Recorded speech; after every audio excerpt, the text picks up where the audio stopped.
Praise the lord. దేవుడు మనకి ఈ రోజు ఏర్పాటు చేయబడిన వాక్య భాగ్యం ద్వితీయోపదేశ కాండం వచ్చాయని చదువుకుందామండి. ఇశ్రాయేలు వినుము, నీకంటే గొప్ప బలము గల జనములను, ఆకాశమంటూ ప్రాకారము గల గొప్ప పట్టణములను స్వాధీనపరచుకున్నటకై నేడు నీవు యోర్దానును దాటబోచున్నావు. ఆ ప్రజలు గొప్పవారు, ఉన్నత దేహులు. వారు నీవు ఎరిగిన అనాకీయులు వంశస్థులు. అనాకీయులు ఎదుట ఎవరు నిలవగలరు అన్న మాట నీవు వింటివి కదా.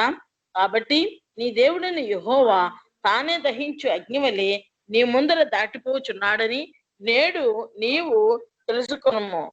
ఆయన వారిని నశింపజేసి నీ ఎదుట వారిని త్రోడద్రోయును. యెహోవా నీతో చెప్పినట్లు నీవు వారిని వెళ్ళగొట్టి వేగమే వారిని నశింపజేసేదవు. నీ దేవుడైన యెహోవా నీ ఎదుట నుండి వారిని తోలివేసిన తర్వాతనే నేను ఈ దేశమును స్వాధీనపరుచుకున్నట్లుగా యెహోవా నా నీతిని బట్టి నన్ను ప్రవేశపెట్టనని అనుకోవద్దు. ఈ జనములు చెడుతనమును బట్టి యెహోవా నీ ఎదుట నుండి వారిని వెళ్ళగొట్టుచున్నాడు. నీవు వారి దేశమునకు వచ్చి దాన్ని స్వాధీనపరుచుకున్నట్టుకు నీ నీతి అయినను నీ హృదయ యథార్థత అయినను హేతువు కాదు. ఈ జనముల చెడుతనమును బట్టియే యెహోవా నీ పితరులైన అబ్రహాము, ఇస్సాకు, యాకోబులతో ప్రమాణం చేసిన మాటను స్థాపించుటకై నీ దేవుడైన యెహోవా వారిని నీ ఎదుట నుండి వెళ్ళగొట్టుచున్నాడు. మీరు లోబడలేని వారు కనుక ఈ మంచి దేశమును స్వాధీనపరుచుకున్నట్లు నీ దేవుడైన యెహోవా నీ నీతిని బట్టి నీకు ఈడని నీవు తెలుసుకోవాలను. అరణ్యంలో నీవు నీ దేవుడైన యెహోవాకు కోపం పుట్టించిన సంగతి జ్ఞాపకం చేసుకునము, దాన్ని మరవవద్దు. నీవు ఐగుప్తు దేశంలో నుండి బయలుదేరిన దినము మొదలుకొని ఈ స్థలమందు మీరు ప్రవేశించే వరకు యెహోవా మీద తిరుగుబాటు చేయుచునే వచ్చితిరి. హోరేబులో మీరు యెహోవాకు కోపం పుట్టించినప్పుడు యెహోవా మిమ్మను నశింపజేయనంత కోపము మీ మీద తెచ్చుకొనను. రాతి పలకలు అనగా యెహోవా మీతో చేసిన నిబంధన సంబంధమైన పలకలను తీసుకొనుటకు నేను కొండ ఎక్కినప్పుడు అన్నపానములు మాని ఆ కొండ మీద 40 పగలు 40 రాత్రులు ఉంటిని. అప్పుడు దేవుని వేలితో వ్రాయబడిన 2 రాతి పలకలను యెహోవా నాకు అప్పగించెను. మీరు కూడా వచ్చిన దినమున ఆ కొండ మీద అగ్ని మధ్య నుండి యెహోవా మీతో పలికిన వాక్యములన్నీ వాటి మీద ఉండెను. ఆ 40 పగళ్ళు 40 రాత్రులు గడిచినప్పుడు యెహోవా నిబంధన సంబంధమైన పలకలైన 2 రాతి పలకలను నాకు అప్పగించి, నీవు లేచి ఇక్కడ నుండి త్వరగా దిగుము. నీవు ఐగుప్తులో నుండి రప్పించిన నీ జనము చెడిపోయి నేను వారికి ఆజ్ఞాపించిన త్రోవలో నుండి త్వరగా తొలగి తమకు పోతబొమ్మను చేసుకొని నాతో చెప్పాను. మరియు యెహోవా నేను ఈ ప్రజలను చూచితిని. ఇదిగో వారు లోబడనొల్లని ప్రజలు, నాకు అడ్డం రాకము. నేను వారిని నశింపచేసి వారి నామమును ఆకాశం క్రింద ఉండకుండా తుడుపు పెట్టి నిన్ను వారికంటే బలము గల బహు జనముగా చేసి నాతో చెప్పగా నేను తిరిగి ఆ కొండ దిగి వచ్చి ఆ కొండ అగ్ని చేత కాల్చుండెను. ఆ 2 నిబంధన పలకలు నా 2 చేతులతో ఉండెను. నేను చూసినప్పుడు మీరు మీ దేవుడైన యెహోవా దృష్టికి పాపం చేసి ఉంటది. పోతు దూడలను చేయించుకొని యెహోవా మీకు ఆజ్ఞాపించిన త్రోవ నుండి త్వరగా తొలగిపోయి ఉంటది. అప్పుడు నేను ఆ 2 పలకలను పట్టుకొని ఆ 2 చేతులతో ఉండి మీ కన్నుల ఎదుట వాటిని క్రింద పడవేసి పగలగొట్టి మీరు యెహోవా దృష్టికి ఆ చెడు నడత విడిచి నడిచి చేసిన మీ సమస్త పాపముల వలన ఆయనకు కోపం పుట్టింపగా చూచి మునుపటి వల్లే అన్నపానములు మాని 40 పగళ్ళు 40 రాత్రులు నేను యెహోవా సన్నిధిని తాగిలపడుతుంది. ఏలైనగా మిమ్మల్ని నశింప చేయవనని కోపపడిన యెహోవా కోపద్రేకమును చూచి భయపెడుతుంది. ఆ కాలమందును యెహోవా నా మనవి ఆలకించెను. మరి యెహోవా అహరోనును నశింప చేయుటకే అతని మీద బహుగా కోపపడగా నేను అహరోనుకై అప్పుడే బ్రతిమాలుకుంటుని. అప్పుడు మీరు చేసిన పాపమును అనగా ఆ దూడను నేను పట్టుకొని అగ్నితో దాన్ని కాల్చి నలగగొట్టి అది ధూళిగా అంత మెత్తగా నూరి ఆ కొండ మీద నుండి వారు ఏటిలో ఆ ధూళిని పారపోసింది. మరియు మీరు తబేరాలను మనస్సాలను ఇబ్రోతు హత్తావాలను యెహోవాకు కోపం పుట్టించితిరి. యెహోవా మీరు వెళ్ళి నేను మీకు ఇచ్చిన చెప్పి కాదేషు బర్నేయలో నుండి మిమ్మల్ని పంపినప్పుడు మీరు మీ దేవుడైన యెహోవాను నమ్ముకొనక ఆయన నోటి మాటకు తిరగబడితిరి. ఆయన మాటను వినలేదు. నేను మిమ్మల్ని ఎరిగిన దినము మొదలుకొని మీరు యెహోవా మీద తిరుగుబాటు చేయుచున్నారు కాగా నేను మునుపు సాగిలపడినట్లు యెహోవా సన్నిధిని 40 పగళ్ళు 40 రాత్రులు సాగిలపడి తిని యెహోవా మిమ్మల్ని నశింపజేసేదనగా నేను యెహోవాను ప్రార్థించుచు ఇలాగ చెప్పి తిని ప్రభా యెహోవా నీవు నీ మహిమ వలన విమోచించి బాహుబలము వలన ఐగుప్తులను రప్పించిన నీ స్వాస్థ్యమైన జనమును నశింపచేయకము. నీ సేవకులైన అబ్రహాము ఇస్సాకు యాకోబులను జ్ఞాపకము చేసుకొనుము. ఈ ప్రజల కాఠిన్యమునైనను వారి చెడుతనమునైనను వారి పాపమునైనను చూడకము. ఏలైనగా నీవు ఈ దేశంలో నుండి మమ్మల్ని రప్పించుతువో ఆ దేశస్థులు యెహోవా తాను వారితో చెప్పిన దేశంలోనికి వారిని చేర్చలేకపోవటం వలనను వారిని ద్వేషించడం వలన అరణ్యములో వారిని చంపుటకు వారిని రప్పించని చెప్పుకుందరేమో. నీవు నీ అధిక బలం చేతను నీవు చాపిన నీ నీ బాహువు చేతను రప్పించిన నీ స్వాస్థ్యమును నీ ప్రజలను వీరే. ఈ వాక్యము దేవుడు దీవించును గాక. ఆమేన్. దేవునికి స్తోత్రములు. నేడు చదువుకున్న వాక్య భాగంలో ఇశ్రాయేలు చరిత్రలో జరిగిన ఘట్టములు మోషే వారికి మరలా జ్ఞాపకమునకు తెస్తూ మరచిపోవద్దు అని చెప్తున్నారు. మీ గతమేంటో మీరు మరచిపోవద్దు. అలాగే ఇంకొక అంశం ఏంటంటే రక్షణ అది మనుష్యుల యొక్క క్రియలను బట్టి కాదు, అది దేవుని యొక్క కృపయే. ఈ 2 అంశాలు కూడా చూస్తాము. మొదట భాగంలో చెప్పబడింది ఆ కానాను దేశపు వారు ఎట్లా ఉన్నారు. వారు ఆజానుబాహులు, బలవంతులు అయిన వారు, మరి వారు గొప్ప ప్రజలు, ఉన్నత దేహులు, వారు అనాకు వంశీయులు అని చెప్పబడింది. అనాకీయులు అంటే మరి వీరు giants, they are giants and nobody would be able to face them.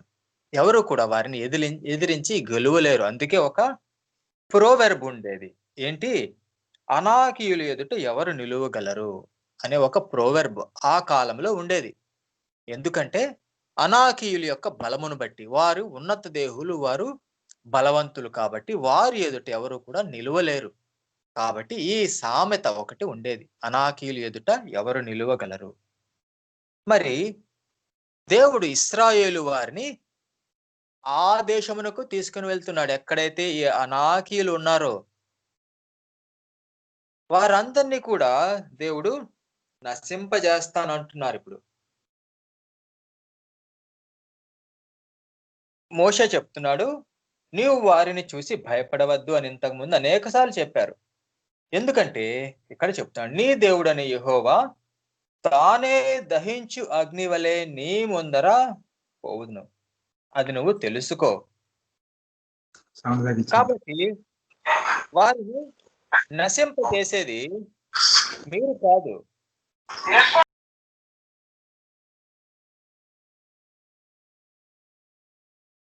ఆ అనాకీయులను లేదా గొప్ప వారిని, ఉన్నత దేహులను, ఆ కానాను దేశంలో ఉండే 7 జాతుల ప్రజలను నశింపచేసేది మీరు కదయ్యా ఇశ్రాయేలీయులరా.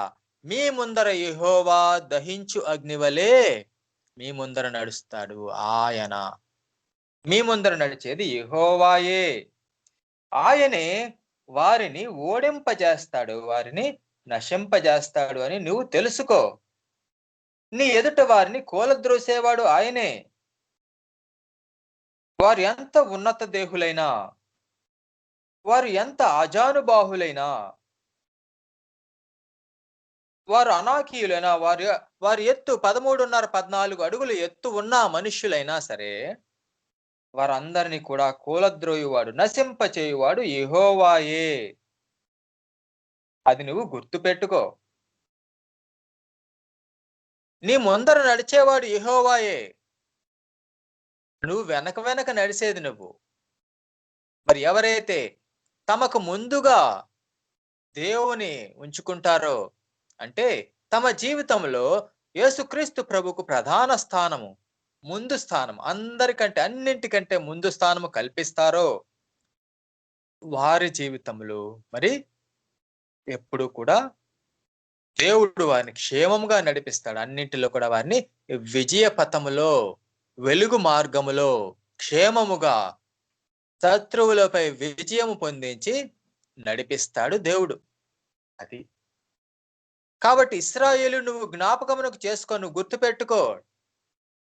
యెహోవా దహించు అగ్ని నీ ముందు ఆయనే నడుస్తాడు. ఆయనే నీకు విజయము కల్పించి అక్కడ ఉన్న ఉన్నత దేహులను, అనాకీయులను, ఆ 7 జాతుల ప్రజలను నీ ఎదుట నుండి వెళ్ళగొట్టి నశింప చేసేవాడు ఆయనే. తర్వాత చూడండి ఇక్కడ ఏం చెప్పబడిందో అది మనము చాలా ఇంపార్టెంట్ విషయము. జ్ఞాపకం పెట్టుకోవాలి మనం దీన్ని కూడా. దేవుడు ఆ కానానులో నుండి ఆ ప్రజలందరినీ తోలివేసిన తరువాత, నువ్వు స్వాధీనపరుచుకున్న తర్వాత, నువ్వు ఈ విధంగా అనుకోకూడదు. ఏ విధంగా అంటే ఇక్కడ చెప్పబడింది, నా నీతిని బట్టి దేవుడు నాకు ఈ రాజ్యంలో ప్రవేశపెట్టాడు అని నువ్వు అనుకోవద్దు. చూసారా, మనుష్యుల యొక్క సొంత నీతి. ఇది మోషే చెప్తున్నాడు ఇశ్రాయేలు వారితో, ఓ ఇశ్రాయేలు, నువ్వు ఇట్లా అనుకోవద్దు. నీ నీతిని బట్టి దేవుడు నీకు ఆ రాజ్యం ఇచ్చాడు, వారందరినీ నశింపజేశాడు అని నువ్వు భ్రమపడవద్దు, అని తప్పుగా ఊహించుకోవద్దు అని జ్ఞాపకమునకు తెస్తున్నాడు. చూసారా, మనుష్యుల యొక్క నీతి ఎట్లాంటిదండి? మనుష్యుల యొక్క నీతి చింకి గుడ్డల వంటిది, filthy rags. The righteousness of people, the goodness of people is like filthy rags. అది మనుష్యుల యొక్క నీతి, మనుష్యుల యొక్క సొంత నీతి. కాబట్టి నీ నీతిని బట్టి నువ్వు రాజ్యమును సంపాదించుకోలేవు. మరి 2 కారణాలు ఇక్కడ చూపిస్తున్నాడు దేవుడు. ఆ రాజ్యము నీకు దేవుడు ఎందుకు ఇస్తున్నాడు అంటే 2 కారణాలు. ఏంటది? ఈ జనముల చెడుతనమును బట్టి, ఆ కానాను దేశంలో ఉండే ఆ 7 రకాల ప్రజలు, ఆ 7 tribes, they are very very wicked people. అందును బట్టి మాత్రమే వారిని దేవుడు అక్కడి నుంచి నశింపజేస్తున్నాడు, వారిని అక్కడి నుంచి పారద్రోలుతున్నాడు. అది ఒక రీజన్. మరి సెకండ్ రీజన్ ఏంటి అంటే, ఆయన అబ్రాహాము, ఇస్సాకు, యాకోబులకు ప్రమాణము చేశాడు, ఈ భూమిని నేను మీ సంతతి వారికి ఇస్తాను అని చెప్పి God has promised to Abraham, Isaac and Jacob. That is why God is going to fulfill his promise. These are the 2 reasons. Not by the righteousness of the Israelite. మరి ఇశ్రాయేలు యొక్క స్వంత నీతితో కాదు, కానీ ఇశ్రాయేలు యొక్క మంచితనమును బట్టి కాదు, ఇశ్రాయేలు యొక్క గొప్పతనం బట్టి, వారి యొక్క బాహుబలమును బట్టి కాదు. దేవుడు వారికి ఆ కానాను దేశమును వారికి ఇచ్చాడు. వారి ముందు నుండి మరి బలమైన ప్రజలను కూడా, ఆజానుబాహులైన ప్రజలను కూడా అక్కడ నశింపచేశాడు. Even though they are giants, God has driven them away.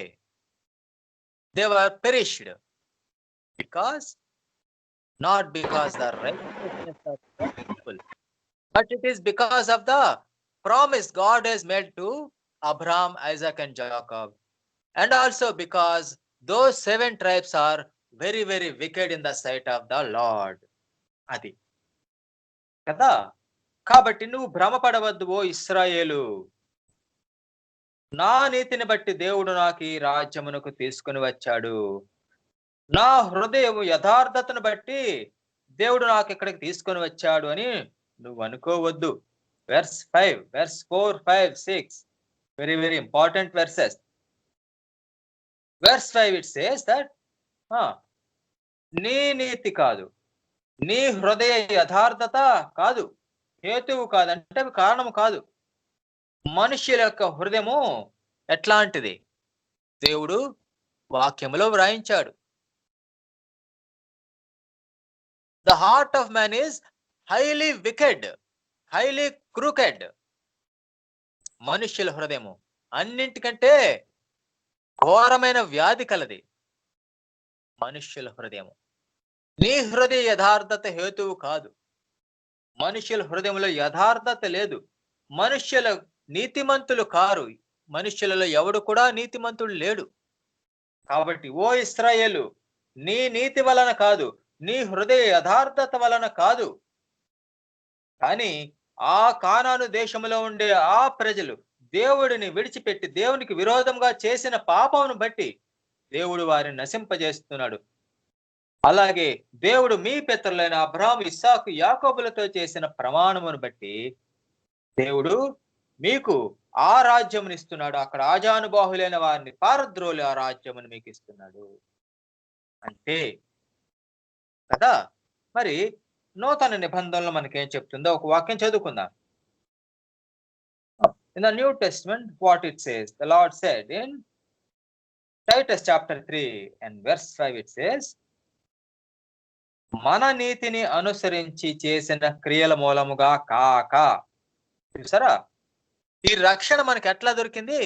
మన నీతి మూలంగా చేసిన క్రియల వలన కాదు, కానీ తన కనికరము చెప్పుననే, దేవుని కనికరము చెప్పుననే మనకు ఆయన రక్షించాడు అని ఇక్కడ చెప్పబడింది. దేవుని కనికరము, దేవుని కృప అంతే, అదే మనకు రక్షించింది. మనుష్యుల యొక్క నీతి క్రియలు కాదు. మనుష్యుల యొక్క నీతి క్రియలు చింకి గొడ్డల వంటిది. God saved us because of his grace and mercy, not because of our righteousness, not because of our good works. అది దేవుడు ఇచ్చిన రక్షణ. ఆయన నీతికి ఆధారము, ఆయన ప్రేమ అది చూపిస్తుంది. ఆయన యొక్క కనికరమును అది తెలుపుతుంది. మనుష్యులలో ఏ విధమైన నీతి లేదు, యథార్థత లేదు. పాత నిబంధనలో కూడా అదే చెప్పారు, నూతన నిబంధనలో కూడా అదే చెప్పారు యేసు ప్రభువారు. మనుష్యుల నీతి క్రియలు కాదు. మరి ఇక్కడ ఇశ్రాయేలు వారి గురించి మళ్ళా ఏం చెప్తున్నారండి? మీరు లోబడనొల్లని ప్రజలు. ఇశ్రాయేలు వారు, ఇప్పుడు ఇశ్రాయేలు వారే కాదు, మనుషులమైన మనం కూడా, ఇప్పుడున్న మనము కూడా అంతే. మీరు లోబడనొల్లని ప్రజలు, stiff necked people. You are stiff necked people, you are disobedient people. ఈ మంచి దేశమును స్వాధీనపరుచుకున్నట్టు యెహోవా నీ నీతిని బట్టి నీకు ఇయ్యడని నీవు తెలుసుకో. నీ నీతిని బట్టి దేవుడు నీకు ఇయ్యటంలా. నువ్వు మంచివాడివని, నువ్వు అందగాడివని, నువ్వు మంచి పనులు చేస్తావని, నువ్వు దాన ధర్మాలు చేస్తావని దేవుడు నీకు ఎట్లా సరా? అది నీవెట్లాంటి వాడివి దేవుడికి తెలుసు. God knows what is there in the heart of each and every individual. మనుష్యుల హృదయములను ఎరిగిన వాడు దేవుడే. ఆయనకు తెలుసు మనిషి హృదయంలో ఏముందో. చూసారా, దేవుడు ఇక్కడ చెప్తున్నాడు ఏంటండి? You are highly disobedient people. మీరు లోబడనొల్లని ప్రజలు. నీ నీతిని బట్టి నీకు ఇయ్యట్లేదు, నువ్వు తెలుసుకో. అది మనుష్యుల సంగతి. అది దేవుడు మనుష్యులకు రాజ్యము, ఇశ్రాయేలు వారికి అయితే కానాను దేశం ఇచ్చారు. మరి మనకు పరలోక రాజ్యము, నూతన యెరూషలేము పట్టణం మనకి ఇచ్చారు. అది మన నీతి క్రియలను బట్టి కాదు. మన నీతి క్రియలను బట్టి ఆయన ఇయ్యలేదని నీవు తెలుసుకొనవలెను. అవును, not because of our righteous works, not because of our good works, just because of his grace. అది ఆయన కృప మాత్రమే. తరువాత చెప్పబడింది ఏంటంటే 7th verse, అరణ్యంలో నీవు దేవుడైన యెహోవాకు కోపము పుట్టించిన సంగతిని జ్ఞాపకమునకు చేసుకొనుము, దానిని మరువవద్దు. ఇప్పుడు మనం కూడా చదువుకుంటున్న వాక్యాన్ని మనం ఆ అనువర్తనం చేసుకోవాలి, మనము అప్లై చేసుకోవాలి మన జీవితాలకి. మనము కూడా మన అరణ్య ప్రయాణంలో మనం కూడా అరణ్యంలోనే ఉన్నాము. ఐగుప్తు అనే లోకము నుండి విడుదల పొందబడ్డాము. అరణ్య ప్రయాణం చేస్తున్నాము. దేవుని వద్దకు పోయే మార్గంలో నడుస్తున్నాము. అరణ్య మార్గంలోనే ఉన్నాం మనము. We are journeying in the wilderness. We are delivered from the Egypt, which is of this world. And we are journeying in the wilderness. We are yet to reach the destiny. మన destiny ఇంకా చేరుకోవాలి. మరి ఇశ్రాయేలు వారికి చెప్పినట్టు మనం కూడా జ్ఞాపకం చేసుకోవాలి. ఏంటి? మన అరణ్య ప్రయాణం మనం జ్ఞాపకం చేసుకోండి. అరణ్యంలో నీవు దేవునికి ఎలాగూ కోపం పుట్టించావో జ్ఞాపకం చేసుకో, మరువవద్దు. Remember, don't forget how you grieved the Lord, how you made the Lord to anger. You remember it, don't forget. నీవు ఐగుప్తు దేశంలో బయలుదేరిన దినము మొదలుకొని, చూసారా, ఈ స్థలమందు మీరు ప్రవేశించు వరకు, అంటే ఐగుప్తు నుండి స్టార్ట్ అయిన అక్కడ బిగినింగ్ నుంచి ఇప్పటిదాకా కూడా మీరు యెహోవా మీద తిరుగుబాటు చేయుచునే వచ్చిరి. You are continually rebelling against God from the beginning. That is since the day you have come out of Egypt, even until now, you have been rebelling against God. You have been disobedient. దేవునికి వ్యతిరేకమైన పనులు చేస్తున్నారు. Remember it and don't forget it. దానిని జ్ఞాపకం చేసుకో, మరచిపోవద్దు అని చెప్తున్నాడు దేవుడు. తరువాత ఒక్కొక్క సన్నివేశం ఇక్కడ చెప్పబడింది. వారు చేసిన తిరుగుబాటుల్లో ప్రధానమైన తిరుగుబాట్లు, వారు చేసిన పాపముల్లో ప్రధానమైన పాపములు ఇక్కడ చెప్పబడ్డాయి.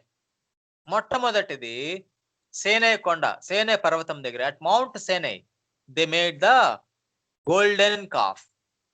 దేవునికి విరోధముగా వారు విగ్రహమును చేసుకొని దేవునికి కోపం పుట్టించారు కదా. మరి అప్పుడు దేవుడికి ఎంత కోపం వచ్చిందంటే చూడండి, యెహోవా మిమ్మును నశింపచేయునంత కోపము మేమే తెచ్చుకున్నాడంట. మిమ్మల్ని నశింపచేయునంత కోపము ఆయన తెచ్చుకున్నాడు. చూసారా, how they have rebelled against the God, how they grieved the heart of the lord. దేవుని ఎంత దుఃఖపరిచారో, ఎంత కోపం తెప్పించారో చూడండి. ఎంత కోపం? నశింపచేయనంత కోపము. ఇంకా వారిని అందరినీ కూడా నశింపచేద్దాం అనుకున్నాడంట దేవుడు. God want to annihilate the whole Israelites. His wrath was kindled against them. అంత కోపం తెప్పించారండి. మరి అప్పుడు మోషే ఏం చేస్తున్నాడు? మోషే సేనే పర్వతం మీద 40 దినములు 40 రాత్రులు వారు దేవునితో మాట్లాడుతున్నాడు. దేవుని యొక్క ధర్మశాస్త్రమును ఆయన వింటున్నాడు. ఆయన చేతితో ధర్మశాస్త్రం పలకల మీద వ్రాసి ఇగా ఆయన తీసుకుని వస్తున్నాడు. మరి దేవుడు పైనే చెప్పాడు, ఆ 40 దినములు 40 రాత్రులు అయిపోతున్నా ఎప్పుడే దేవుడు అక్కడ మోషేతో చెప్తున్నాడు, ఇంకా నువ్వు కిందకు వెళ్ళు. Now you go down and see what your people are doing. వారు త్రోవలో నుండి త్వరగా తొలగిపోయారు. త్రోవలో నుండి అంటే జీవ మార్గములో నుండి తొలగిపోయారు. They were removed from the way of life. జీవ మార్గం నుండి వారు తొలగిపోయారు. They went in to the wrong route, wrong way. విశాల మార్గంలోకి వెళ్ళిపోయారు. దే మేడ్ ఎ ఇమేజ్, వారు పోత బొమ్మను చేసుకున్నారు. అప్పుడు దేవుడు ఏమంటున్నాడు మోషేతో, వీరు లోబడని వాళ్ళని ప్రజలు, నేను చూస్తున్నాను వీరిని, వీరి సంగతి అంతా చూస్తున్నాను. I'm watching them. They are highly disobedient people, stiff necked people. ఇప్పుడు మోషేకి దేవుడు ఏమంటున్నాడు, అడ్డంగా రావద్దు నాకు, నేను వారిపై పడి వారిని నశింపజేస్తాను అంటున్నాడు. Don't come in between me and these people, I will consume them అంటున్నారు దేవుడు. మోషేకి అంటున్నారు, డోంట్ కమ్ ఇన్ బిట్వీన్, నువ్వు మా మధ్యకి రావద్దు, నువ్వు ఊరకొండు, అడ్డం రావద్దు, వీరిని తుడుపు పెడతాను. I will annihilate them, I will destroy them completely. I don't want these people, stiff necked people, rebellious people, I don't want them. వీరు నాకు అక్కర్లేదు, దుష్టమైన జనాంగం వీరు, నన్ను విడిచిపెట్టి బొమ్మను చేసుకుని వారినే తండ్రిగా దేవుడిగా పూజిస్తున్నారే, వీరు ఎట్లాంటి దుష్ట జనము. చూసారా, కంటికి కనిపించిన మహిమను వారు మరచిపోతున్నారా? ఐగుప్తులో వారు చూసిన మహిమను వారు మర్చిపోతున్నారా? ఐగుప్తులో ఎంత గొప్ప మహిమలు చూపించి దేవుడు వారిని తీసుకొస్తే, అంత పెద్ద సముద్రమును దాటిస్తే, ఆకాశము నుండి ఆ మన్నాను కురిపించి వారిని పోషించి, బండలో నుంచి నీళ్లు రప్పించి వాళ్ళని పోషించి, వారికి రాత్రి వెలుగుగా పిల్లర్ ఆఫ్ ఫైర్ లో ఉంటే, పగలు వారికి ఎండ దెబ్బ తగలకుండా పిల్లర్ ఆఫ్ క్లౌడ్ లో ఉండి వారికి సంరక్షిస్తూ ఉంటే, మరి ఆ మౌంట్ సైనే మీద వారందరితో కూడా మాట్లాడి 10 ఆజ్ఞలను వారికి తెలిపితే, ఇప్పుడు ఏం చేస్తున్నారు వారు? మాకు దేవుడు ఈ బొమ్మే. చూసారా, they have seen the glory of the lord since the day they were in the Egypt. How mightily God delivered them with mighty works. How they crossed the Red Sea. How God made the Red Sea part. How the Lord fed them in the wilderness with the heavenly manna. How God gave them drink from the rock. How He is leading them in the night by pillar of fire, in the day by pillar of cloud. And God gave them commandments on the Mount Sinai. All the Israelites have heard the voice of God. Even then they forgot the Lord. They disobey the Lord and they are following an image. మరి ఎంత కోపం తెప్పించారో చూసారా? అందుకే God was so angry with them and he want to eliminate them. అందుకే మోషేతో అంటున్నారు, నువ్వు పక్క నుండి మోషే, నువ్వు మధ్యలోకి రావద్దు, నువ్వు వరకుండు, మధ్యలోకి రావద్దు, నేను నిన్ను బహుజనాంగంగా చేస్తానన్నారు మోషేతో. వీరొద్దు, నువ్వు నాకు విధేయుడిగా ఉన్నావు, నీ ద్వారా నేను అనేక జనాంగం చేస్తాను, వీరొద్దు అని చెప్తున్నాడు దేవుడు. అంత కోపం తెప్పించారు ఇశ్రాయేలు వారు. చూస్తారా, మరి వారి యెహోవా దృష్టికి పాపం చేసి ఉన్నారు కాబట్టి మోషే ఏం చేశాడు? మరలా దేవుని యొద్ద సాగిలపడ్డాడు. మరలా 40 దినములు 40 రాత్రులు దేవుని ఎదుట సాగిలపడి వేడుకొన్నాడు. ఆయన ప్రార్థన చేశాడు. వారి చెడు నడిచిన విధానమును బట్టి, వారు చేసిన సమస్త పాపమును బట్టి ఇప్పుడు మోషే యెహోవా సన్నిధిని సాగిలపడ్డాడని మనం చూసాం. ఇదంతా మనం నేర్చుకున్నాము.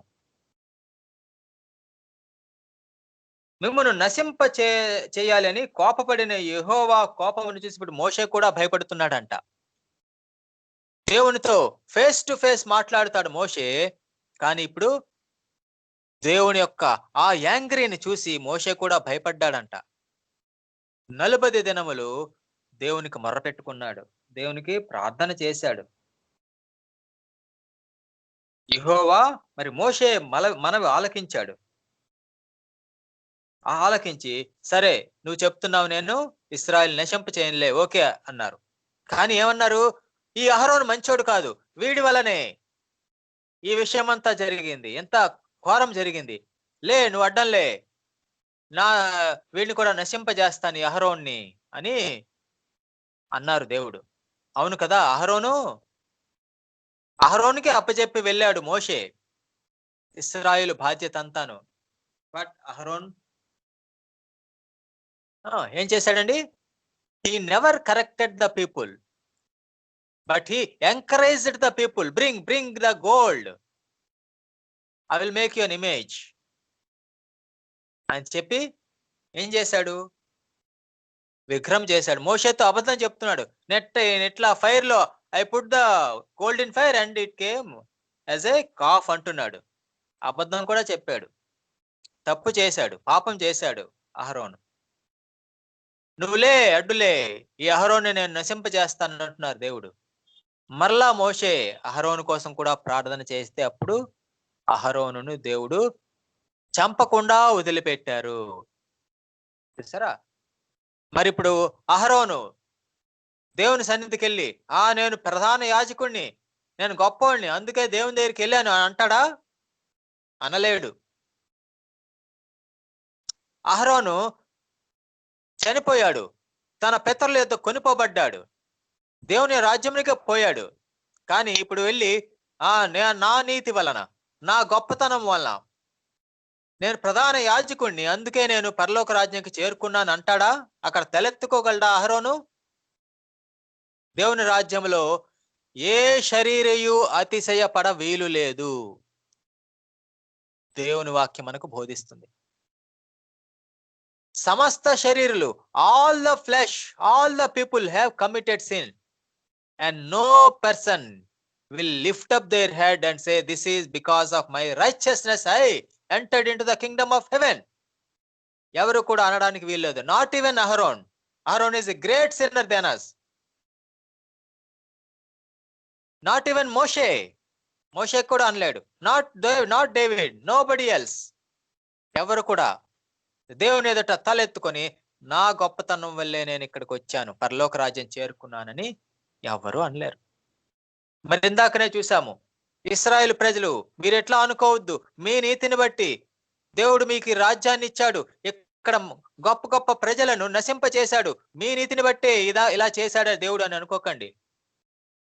అది దేవుడు మీ పితరులకు చేసిన ప్రమాణమును బట్టి, అలాగే ఆ దేశములో, కానాను దేశంలో నివసిస్తున్న ఆ ప్రజల యొక్క మరి చెడుతనమును బట్టి అంతే. అవును, మనం పరలోక రాజ్యమునకు వెళ్ళినా అక్కడ మనము తలెత్తుకొని, నా నీతి వల్ల నేను పరలోక రాజ్యంకి వచ్చాము, because of my self righteousness I entered into the Kingdom of haven, nobody can say. చూసారా? ఇశ్రాయేలు వారిని నశింప చేయలేదు, మోషే ప్రార్థన చేయగా మరి ఎంతో వికెండ్నెస్ జరిగించిన అహరోనును కూడా దేవుడు క్షమించి విడిచిపెట్టాడు దేవుడు. మరి తర్వాత మోషే ఏం చేశాడు చూడండి. ఇశ్రాయేలు వారు చేసిన ఆ పాపపు దూడను, ఆ సిన్ఫుల్ థింగ్, ఆ ఇమేజ్ ని మరి ఏ విధమైన ట్రేస్ లేకుండా, ఏ విధమైన శేషము లేకుండా పూర్తిగా నశింపచేశాడు. He destroyed it completely.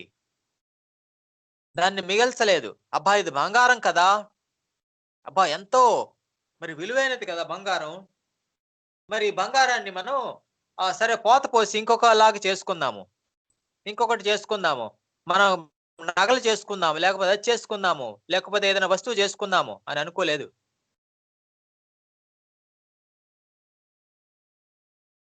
విగ్రహం పాప సంబంధమైనది.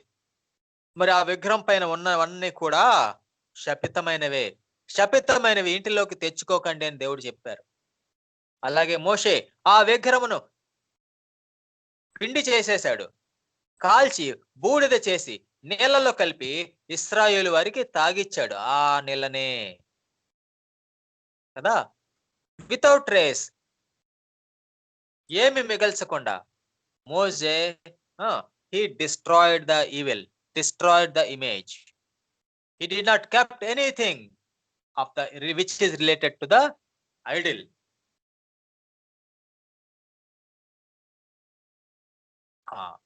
మరి కొంతమంది మరి దేవుని నమ్ముకున్నవారు మరి మొదట విగ్రహారాధికులుగా ఉండేవారు. సువార్త విని దేవుణ్ణి నమ్ముకున్న తర్వాత మరి నేను కొన్ని చూశాను. కొన్ని ఏంటంటే కొన్ని విగ్రహాలు కొన్ని చెట్ల దగ్గర ఎక్కడో దూరంగా తీసుకెళ్లి పడేస్తూ ఉంటారు. వాటిని డిస్ట్రాయ్ చేయాలంటే వారికి బుద్ధి పుట్టదు. అమ్మో, డిస్ట్రాయ్ చేస్తే ఆ విగ్రహంలో దేవుడు ఏమైనా చేస్తాడేమో అని వారికి భయమేమో. మరి ఏం చేస్తారంటే దేవుణ్ణి నమ్ముకున్న వారు వాళ్ళ ఇంట్లో ఉన్న పటాలు విగ్రహాలన్నీ తీసుకుని ఎక్కడో దూరంగా తీసుకెళ్ళి అక్కడ పడేస్తారు. మరి ఆ పడేసినవి మిగిలిన వాళ్ళు ఎవరైనా చూసి వారిని తీసుకెళ్లి ఇంట్లోకి పెట్టుకోవచ్చు కదా, మరి వాళ్ళు పాడైపోవచ్చు కదా. కాబట్టి ఆ విగ్రహ సంబంధమైనదాన్ని ఏం చేయాలండి, పూర్తిగా నశింప చేయాలి. No trace should be left, పూర్తిగా నశింప చేయాలి. లేకపోతే ఏమవుతుంది, దానిని తీసుకెళ్ళి ఇంకొకరు పెట్టుకుంటారు ఇంట్లో. ఆ విగ్రహాలను తీసుకెళ్లి ఇంకొకళ్ళు వాళ్ళ ఇంట్లో పెట్టుకుంటారు. వాళ్ళు మరి పాపులైపోతారు కదా. కాబట్టి విగ్రహములను తీసివేయండి అంటే పూర్తిగా నశించివేయండి. విగ్రహం తీసివేయండి అంటే మన ఇంట్లో నుంచి తీసేసి పక్కింటోళ్ళకి ఇవ్వడం కాదు, పూర్తిగా నశింప చేయండి. అదే మోషే చేశాడు. ఎందుకంటే ఒకవేళ ఆ దూడ విగ్రహం నుండి తీసిన బంగారం ఒకవేళ ఏదైనా వస్తువు చేస్తే ఇశ్రాయేలు వారికి గుర్తుండిపోతుంది. అమ్మో, ఈ దూడ విగ్రహం నుంచి తీసుకొచ్చాం కదా, ఆ దూడ బంగారం ఇది, కాబట్టి దీన్ని పరిశుద్ధంగా ఉంచండి అని దానికి స్పెషల్ ప్రాముఖ్యత ఇస్తారేమో. అందుకని దేవుడు అది శపితమైనది, అది మీ ఇంట్లో ఉండకూడదు, పూర్తిగా నశింప చేయండి అంటే మోషే అట్లనే చేశాడు.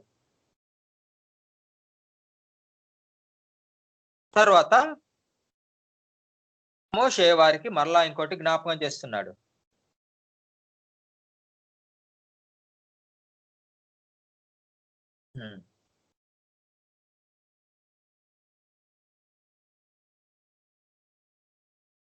ఆయన భూమి మీద సమస్త జనముల కంటే నిన్ను ఎక్కువగా, మరి ఇది ఏమో మౌంట్ సేనా మీద జరిగిన సన్నివేశం. ఆ తర్వాత వారు పలుమార్లు అనేక సార్లు దేవునికి కోపోద్రేకం రప్పించారు. వారు ఎక్కడండి అంటే తవేరా, మస్సా, కిబ్రోతు హత్తావా దేవునికి కోపం పుట్టించారు. ఇవి ప్రధానమైనవి. అంటే సేనే పర్వతం దగ్గర, తబేరాలో, మస్సాలో, కిబ్రోత్ హత్తావాలో, అదేవిధంగా చివర కాదేశు బన్యాలు, ఇవన్నీ ప్రధానమైన పాపాలు. వీటిని మర్చిపోకండి అయ్యా.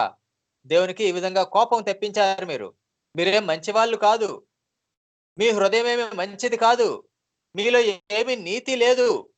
దేవుడు మీకు రాజ్యం ఇచ్చింది కేవలం ఆయన కృపను బట్టియే, అది మీరు మర్చిపోవద్దు అని మోషే వారి యొక్క గతమంతా కూడా వారికి గుర్తుకు తెస్తున్నాడు. మరి కాదేశు బన్యాలు మీరేం చేశారు, చక్కగా ఎక్కిపోండి దక్షిణముగా, ఆయన సదర్న్ బార్డర్ ఆఫ్ కానాన్, ఆ కాదేశు బన్యాకు వచ్చారు. ఇక మీరు ఎక్కిపోండి, రాజ్యమును మీరు స్వతంత్రించుకోండి పొండి అంటే వారు తిరుగుబాటు చేశారు. కాదేశు బన్యాలు ఆయన నోటి మాటకు వారు తిరుగుబాటు చేశారు, దేవుణ్ణి నమ్ముకోలేదు. వెర్స్ 23, ఆయన్ను నమ్ముకోలేదు, తిరుగుబాటు చేశారు, ఆయన మాటలను వినలేదు. చూసారా, they did not trusted him, they rebelled against him, they did not obey his commandment.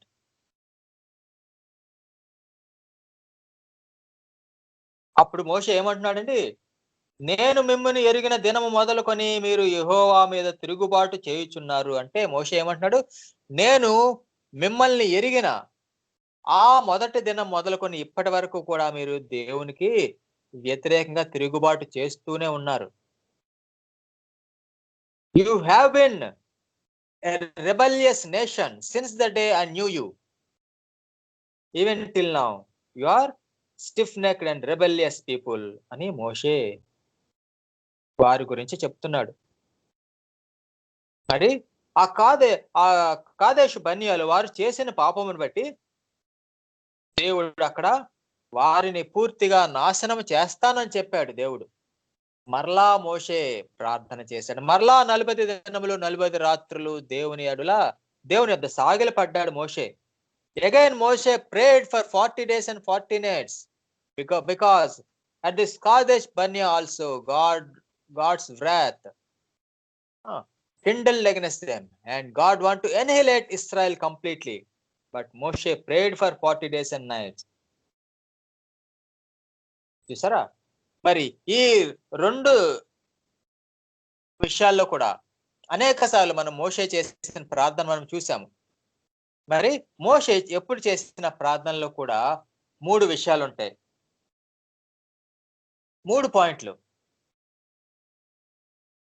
దేవుడు అంటారు, మోషే వీరిని నాశనం చేస్తాను, వీరు మంచి ప్రజలు కాదు, వీరు నాశనం చేస్తాను, నువ్వు అడ్డులే అంటారు దేవుడు. కానీ మాటి మాటికి మోషే ఈ విధంగానే ప్రార్థన చేస్తాడు. దీనినే జ్ఞాపకం చేస్తాడు. ఏంటండి ఫస్ట్ది అంటే, అయ్యా దేవా, నీవు ఎంతో గొప్ప మహిమను చూపించి నీ బాహుబలము వలన ఐగుప్తులో నుంచి రప్పించిన ఈ నీ స్వాస్థ్యమైన జనం ఇది. ఈ జనము నీ స్వాస్థ్యము, నీ సొంత ప్రజలు వీరు.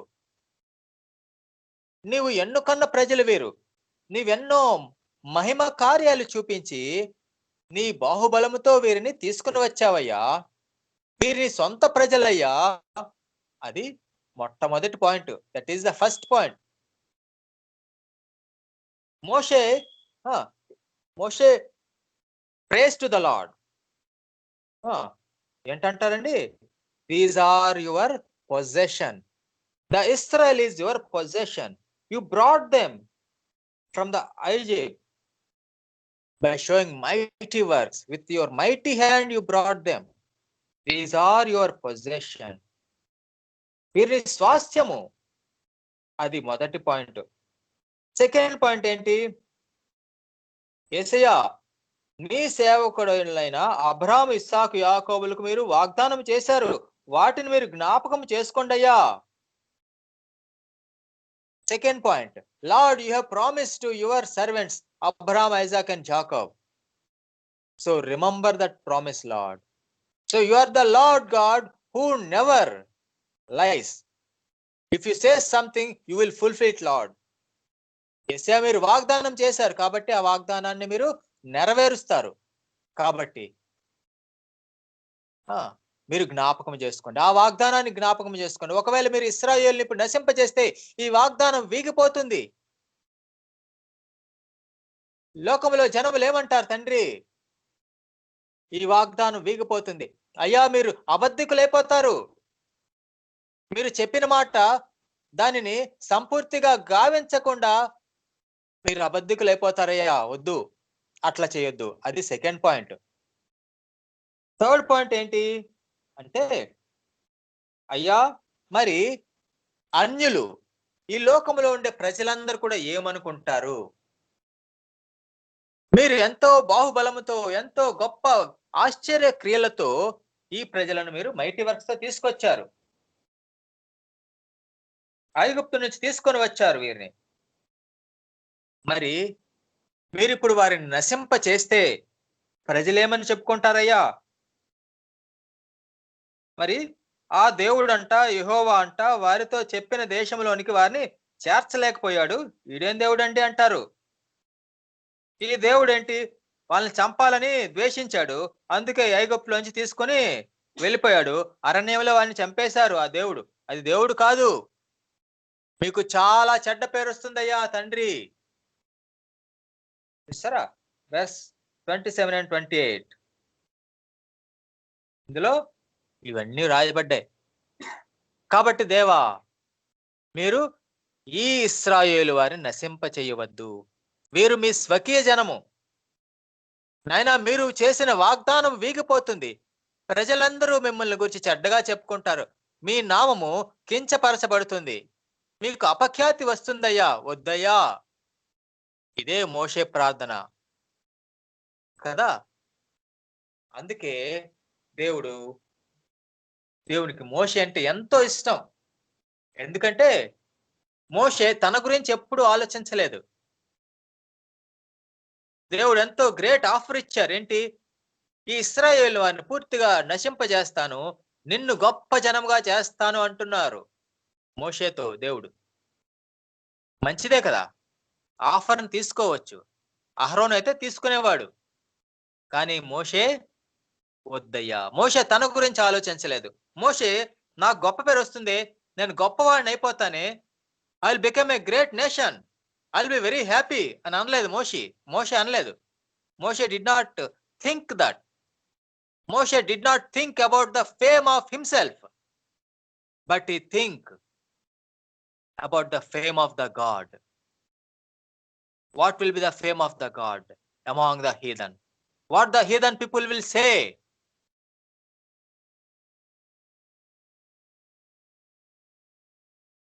Lord, don't do that, please Lord.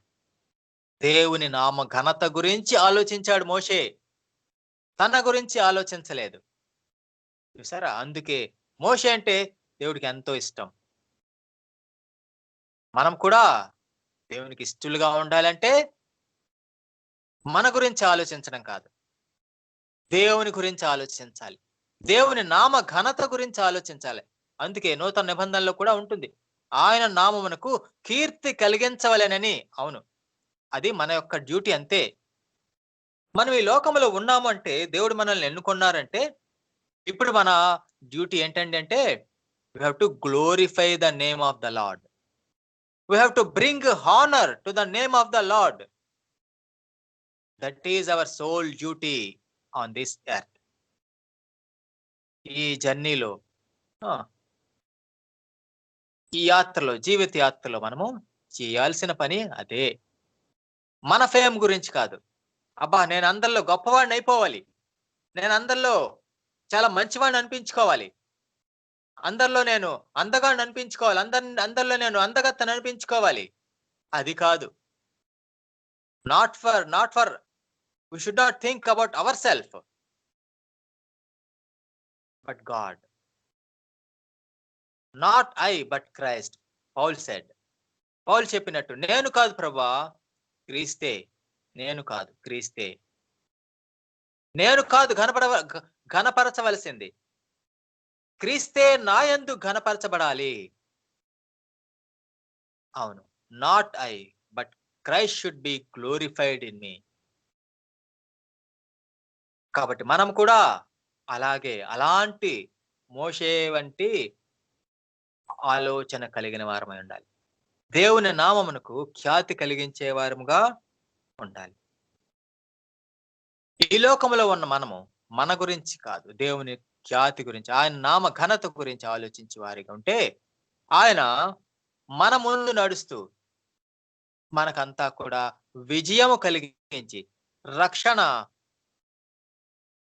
ఆ తోవల్ రక్షణ కలిగించే ఆ బాటలో, వెలుగు బాటలో మనల్ని నడిపిస్తూ ఆ గమ్యానికి క్షేమముగా తీసుకుని వెళ్తారు. మరి ఆ విధంగా ఉండుటకు దేవుడు తన ఆత్మ ద్వారా మనల్ని ప్రేరేపించి నడిపించునుగాక. ఆమేన్. ప్రార్థనతో ఈ వాక్య ధ్యానం ముగించుకుందామండి.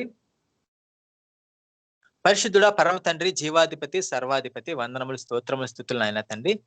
నిన్న నేడు నిరంతరము ఏకరీతిగా ఉన్న గొప్ప దేవుడు నాయన తండ్రి. అవును తండ్రి, నాట్ ఐ బట్ క్రైస్ట్. నాయనా, మరి పౌలు చెప్పినట్లు, ఇదిగో మోషే నాయన చూపినట్లు నాయన తండ్రి, మేము కూడా మా జీవితంలో నాయన తండ్రి మీ నామమునకు ఖ్యాతి కలిగించులాగున, మీ నామమును ఘనపరచులాగున, నాయన మిమ్మల్ని పెట్టులాగున ప్రభా, మేము కూడా మా విశ్వాస యాత్రలో ప్రభా నాయన తండ్రి మమ్మల్ని క్రమంగా నడిపించండి ప్రభా నాయన. అవును నాయన, మేము ఇశ్రాయేలు వారు చేసినట్లు మేము కూడా అనేక తప్పులు చేసి ఉన్నాము నాయన తండ్రి. మేము కూడా పాపులమే, కానీ మీ కృపను బట్టి మీరు మమ్మల్ని రక్షించారయ్యా నాయన తండ్రి. మా యొక్క ఘనత గాని, మా యొక్క కీర్తి గాని, మా యొక్క మంచితనం గాని ఏమీ లేదు నాయన తండ్రి. కేవలము మీ కరుణ, మీ కృపను బట్టి నాయన తండ్రి మీరు మమ్మల్ని రక్షించారయ్యా తండ్రి. స్తోత్రమయ్యా నాయన తండ్రి. నాయన, మాలో నీతి అన్నది లేదు. మా హృదయం అంధకారంలో కొట్టుమిట్టాడుచుండగా నాయన తండ్రి, నీతిమంతుడు అయిన మీరు వెలుగు వలె ఈ లోకములో ఉదయించిన నాయన తండ్రి, అంధకారములో కొట్టుమిట్టాడుచున్న మాకు మా హృదయంలో నాయన తండ్రి అంధకారమును తొలగించి మాకు క్రమమైన మార్గము, ఆ జీవ మార్గమును చూపించారు నాయన. కేవలము మీ అందు విశ్వాసం ఉంచుట ద్వారా మమ్మను నీతిమంతులుగా చేశారయ్యా తండ్రి. స్తోత్రమయ్యా నాయన తండ్రి. నాయన, ఏ శరీరియు నాయన తండ్రి మీ ముందు ఎవరు కూడా నాయన తండ్రి గొప్ప చేసుకోలేరు నాయన తండ్రి. మీ ముందు ఏ శరీరియు కూడా నాయన తండ్రి గర్వపడదు. ఎందుకంటే రక్షణ పొందిన వారందరూ కూడా కృపను బట్టే రక్షణ పొందారు. మనుష్యుల యొక్క క్రియలను బట్టి ఎవరు కూడా రక్షణ పొందలేదు నాయన తండ్రి. స్తోత్రమయ్యా నాయన తండ్రి. వందనాలు నాయనా. నాయన, చక్కని వాక్య ధ్యానం మాకు అనుగ్రహించిన దేవా మీకే స్తోత్రం నాయన తండ్రి.